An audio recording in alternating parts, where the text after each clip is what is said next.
வணக்கம். இந்திய நேரப்படி காலை 6 மணி. ஜெம் தலைப்புச் செய்திகள். தமிழகத்தில் ஏனைகளின் எண்ணிக்கை 3063ஆக அதிகரிப்பு. கணக்கெடுப்பு அறிக்கை வெளியிட்டு முதல்வர் ஸ்டாலின் மகிழ்ச்சி.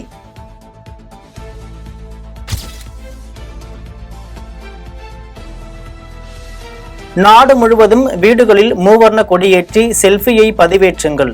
மக்களுக்கு உள்துறை அமைச்சர் அமித்ஷா அழைப்பு.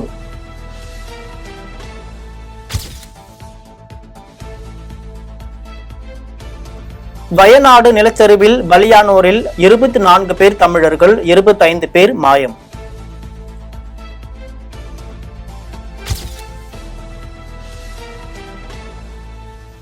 அகமது ஷா அப்தாலியின் வம்சாவளி. அமித்ஷா, இந்து மதம் குறித்து நமக்கு கற்றுத்தர வேண்டியது இல்லை. சிவசேனா தலைவர் உத்தவ் தாக்கரே காட்டம்.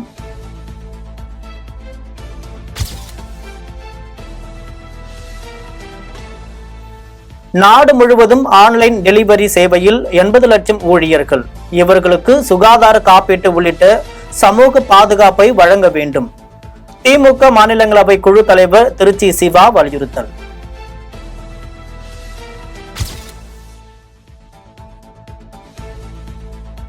அரசு வேலை கல்வியில் வன்னியர்கள் 10.5% இடஒதுக்கீட்டை விட அதிக பயனடைவது ஆர்டிஐ அறிக்கையில் தகவல். பாமக வலியுறுத்தி வரும் இடஒதுக்கீட்டை விட அதிகமாக வன்னியர் சமூகத்தினர் கல்வி மற்றும் வேலை வாய்ப்புகளில் பிரதிநிதித்துவம்.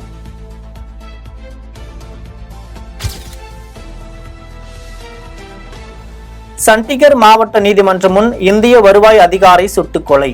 போலீஸ் அதிகாரி பணியில் இருந்து இடைநீக்கம் செய்யப்பட்ட மாமனார் மால்விந்தர் சிங் சித்து வெறி செயல்.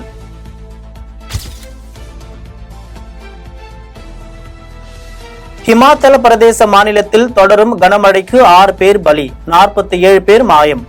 ஏராளமான வீடுகள் சேதம்.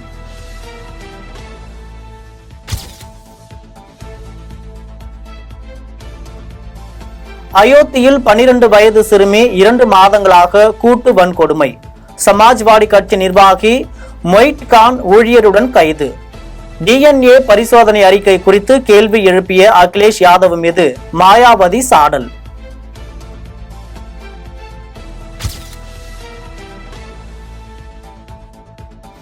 பிரபல பரதநாட்டிய கலைஞர் ஒடிசி கலைஞர் யாமினி கிருஷ்ணமூர்த்தி மரணம்.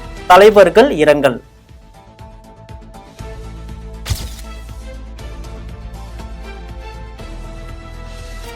தஞ்சம் தேடி வந்த ஈழத் தமிழர்களை திருப்பி அனுப்பும் கொடும் போக்கினை நிறுத்த வேண்டும். சீமான் சீற்றம்.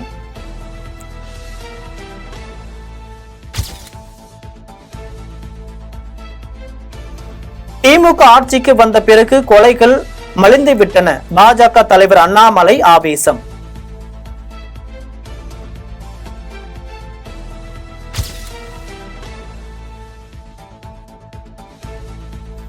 டெல்லியில் ஐஏஎஸ் படித்து வந்த மாணவர் தற்கொலை.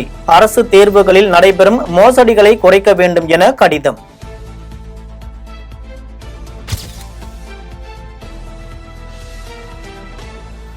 அரசின் எல்லா துறைகளுக்கும் தாய் துறை என்றால் அது வருவாய்த்துறைதான். அரசுக்கும் பொதுமக்களுக்கும் பாலமாக இருப்பது வருவாய்த்துறைதான். அமைச்சர் உதயநிதி ஸ்டாலின் பேச்சு. வருவாய்த்துறை அரசினுடைய எல்லா துறைகளுக்கும் தாய் துறை என்று கூட சொல்வார்கள். பொதுமக்களுடைய அன்றாட வாழ்வு சிறப்பாக நடைபெற தேவையான அனைத்து வசதிகளையும் உருவாக்குதல், அவற்றை காத்தல், பராமரித்தல் ஆகிய பணிகளை வருவாய்த்துறை அலுவலராகிய நீங்கள் தான் மிக மிக சிறப்பாக செய்து கொண்டிருக்கிறீர்கள்.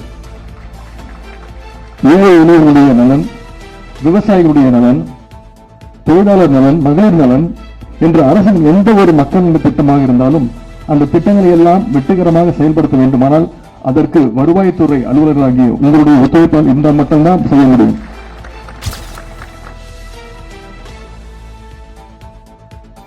வயநாடு நிலச்சரிவால் பாதிக்கப்பட்ட மக்களுக்கு கர்நாடக அரசின் சார்பில் 100 வீடுகளை கட்டித்தரப்படும்.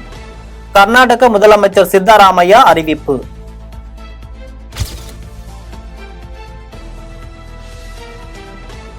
மல்லையா நீரவ் மோடி சோக்சி கூட்டணியில் மற்றும் ஒருவர் சேர்ந்து விட்டார். இதனை அமலாக்கத்துறை, சிபிஐ, என்ஐஏ என அனைவரும் வேடிக்கை பார்க்கின்றனர். ஐஏஎஸ் தேர்வில் முறையீடு செய்த பூஜா கட்கர் துபாய்க்கு தப்பி ஓடியதை சுட்டிக்காட்டி கேரள காங்கிரஸ் விமர்சனம்.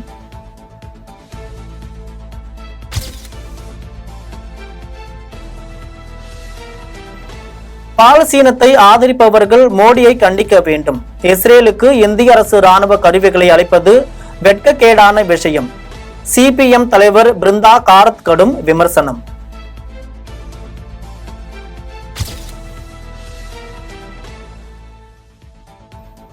நீட் தேர்வுக்கு ஆயத்தமாவது மட்டுமின்றி தேர்வு மையங்களுக்கு செல்வது, உள்ளே நுழைவது என அனைத்திலும் தேவையற்ற தடைகளை ஏற்படுத்துகிறது மத்திய அரசு.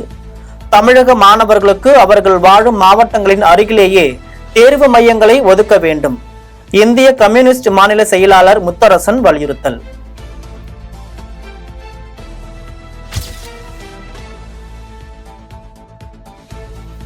இரண்டாயிரத்தி 2021ஆம் ஆண்டு வரை பதிவு செய்யப்பட்ட புத்தொழில் நிறுவனங்களின் எண்ணிக்கை 2032. இந்த ஆண்டு 9000-ஐ தாண்டி உள்ளது. தமிழ்நாடு அரசு பெருமிதம்.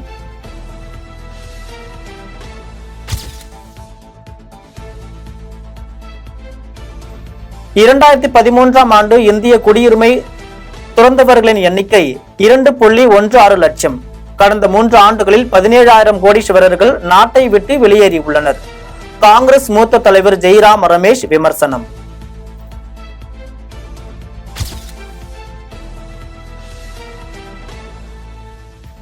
கர்நாடக அரசு மேகதாது அணையை கட்ட அனுமதிக்க முடியாது என்ற நிலையில் தமிழ்நாடு அரசு உறுதியாக உள்ளது. நீர்வளத்துறை அமைச்சர் துரைமுருகன் உறுதி.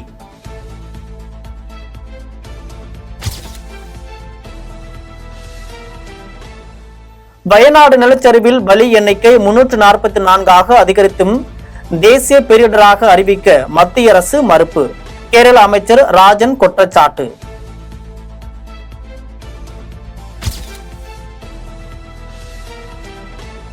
அருந்ததியர் உள் இடஒதுக்கீட்டை பாதுகாக்கும் முதல்வர் மு.க. ஸ்டாலின். சென்னையில் ஆதித்தமிழர் கட்சியின் சார்பில் மிகப்பெரிய பாராட்டு விழா. ஆதித்தமிழர் கட்சியின் தலைவர் ஜக்கையன் அறிவிப்பு.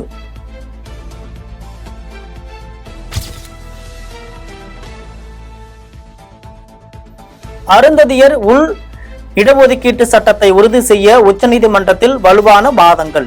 தமிழ்நாடு அரசுக்கு நன்றி தெரிவிக்கும் வகையில் ஸ்டாலினை நேரில் சந்தித்து 27 அருந்ததியர் அமைப்பினர் நன்றி.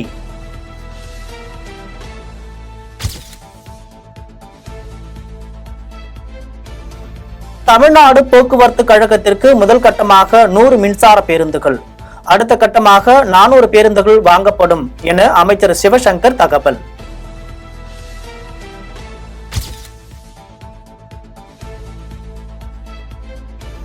தமிழ்நாடு அரசு தொடங்கியுள்ள காலை உணவு திட்டத்தை முன் உதாரணமாக எடுத்துக்கொண்டு PM போஷன் திட்டத்தை நாடு முழுவதும் விரிவுபடுத்த வேண்டும்.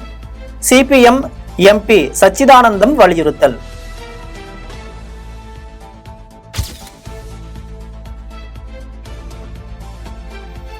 இந்தியாவில் கடந்த 2013 முதல் 2022ஆம் ஆண்டு வரை வெப்ப அலையால் 10,617 பேர் பலி. 2024இல் வெயில் 50 டிகிரி செல்சியஸை தாண்டி உள்ளது. மத்திய இணையமைச்சர் ஜிதேந்திர சிங் அதிர்ச்சி தகவல்.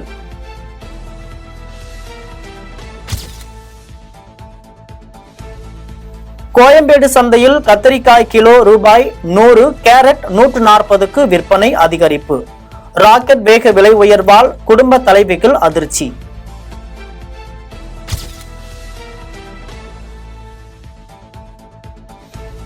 வயநாடு நிலச்சரிவு நிவாரணத்திற்கு நிதி உதவி. தமிழ்நாடு அரசுக்கு மனமார்ந்த நன்றி. கேரள முதலமைச்சர் பினராயி விஜயன் பதிவு.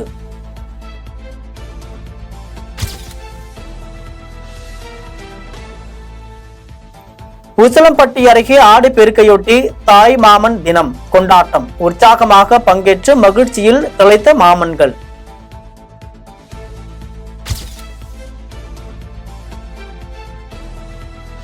போக்குவரத்து விதிமீறல் யூடியூபர் இர்ஃபானுக்கு ரூபாய் 1500 அபராதம் விதித்து சென்னை போக்குவரத்து காவல்துறை நடவடிக்கை.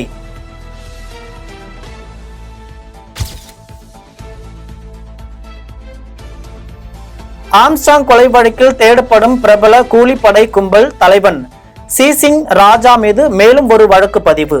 விரைவில் கைது செய்ய தனிப்படை போலீசார் தீவிரம்.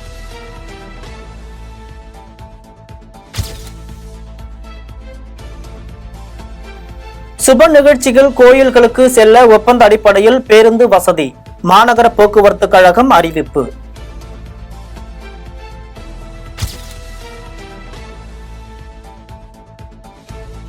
நாகர்கோவில் அதிமுக முன்னாள் எம்எல்ஏ வின்சென்ட் மீதான அடுத்தவர் நிலத்தில் கட்டிடம் கட்டிய வழக்கு ரத்து செய்ய சென்னை உயர்நீதிமன்றம் மறுப்பு.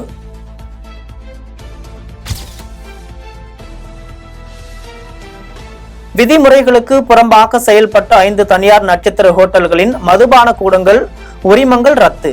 உடனடியாக மூடவும் அதிரடி உத்தரவு.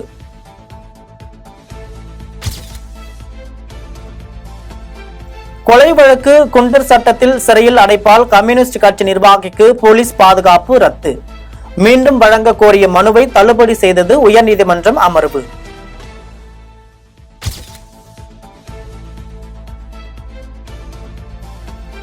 விடுதலை போராட்ட வீரர் தீரன் சின்னமலையின் 219வது நினைவு தினம். சேலம் சங்ககிரி மணிமண்டபத்தில் கொங்கு தமிழர் எழுச்சி பேரவை நிறுவன தலைவர் கொங்கு சங்கர் தலைமையில் திருவுருவ படத்திற்கு மரியாதை.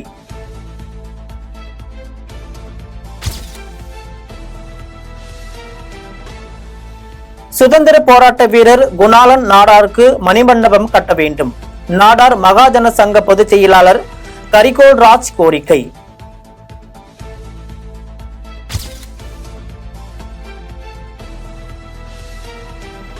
வங்கதேச பிரதமர் ஷேக் ஹசீனாவுக்கு எதிராக போராட்டம் வெடித்தது. பதவி விலக கோரி தலைநகர் டாக்காவில் ஆர்ப்பாட்டக்காரர்கள் தீவிரம்.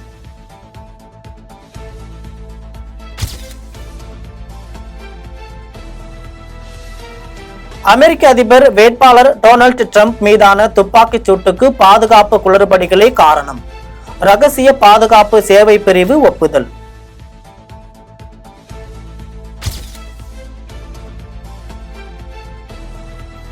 எகிப்தின் புதிய வெளியுறவு மந்திரி பதர் அப்துல்லாட்டிற்கு மத்திய மந்திரி ஜெய்சங்கர் தொலைபேசியில் வாழ்த்து.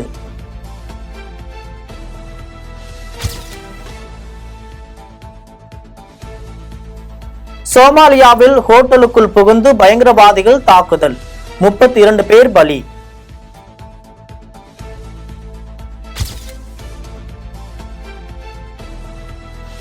ஒலிம்பிக் 2024 வில்வித்தை கால் இறுதிப் போட்டியில் தென்கொரிய வீராங்கனை நம் சுகியோனிடம் தீபிகா குமாரி தோல்வி.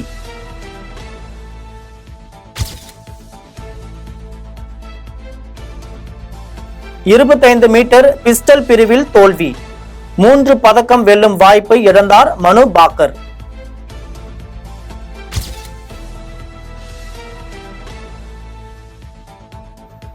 ஹாக்கி காலிறுதி சுற்றில் பிரிட்டனை இன்று எதிர்கொள்கிறது இந்திய அணி. ரசிகர்கள் ஆர்வம்.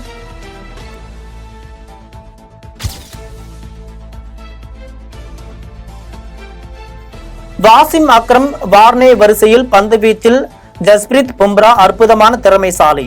ரவி சாஸ்திரி பாராட்டு.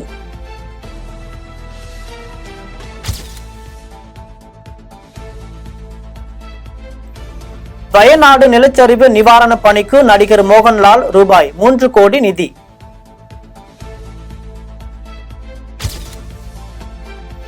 இத்துடன் ஜெம் செய்திகள் நிறைவடைகின்றன. மீண்டும் ஜெம் செய்திகள் காலை 8:30 மணிக்கு. உடனுக்குடன் செய்திகளை காண GemLive.tv என்ற இணையதளத்தில் இணைந்திருங்கள். நன்றி, வணக்கம்.